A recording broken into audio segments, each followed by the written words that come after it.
So we are the only totally free clinic, health clinic in Coachella Valley.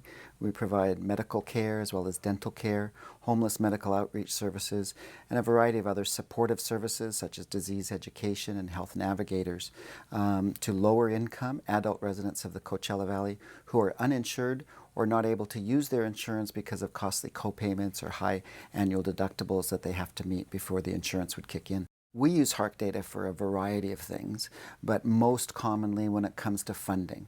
In some instances, we'll use it to explain the need of what the services are, but even then, usually it leads to a funding request, whether that's with a foundation or whether it's with an individual donor that I may be working with who just doesn't understand the need for the services that we're providing.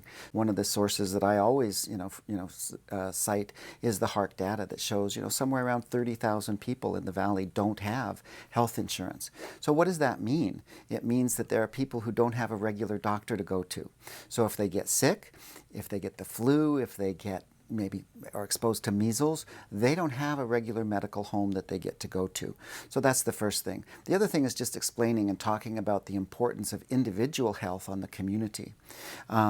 It's not uncommon for an individual, and we have it several times a year, where somebody will come in with suspected tuberculosis, and they may be working in a restaurant or a hotel where they're coming into contact with a number of different people and not aware that they could be spreading a very serious illness. If we didn't have HARC data freely available, the first thing is I know that the amount of money, whether, again, grants or individual donations, would be less than it is. One of the first questions usually in any grant application, whether it's a new foundation or corporation that I'm requesting funding from, or it's one that I've received funding from before, one of the first questions is statement of need. Why does this exist?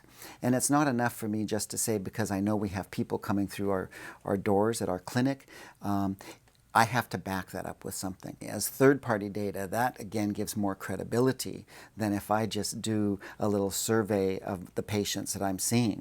I think that data that's relevant specifically to Coachella Valley is so important because this valley is very different. The people are unique. We have extreme wealth in this community. We have extreme poverty in this community.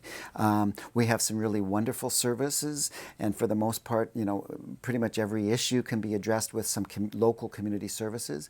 But it also then helps us to identify what services aren't available and what services are needed, and gives us that information that we need about the population to be able to plan those services and or respond to them with the information that we have available.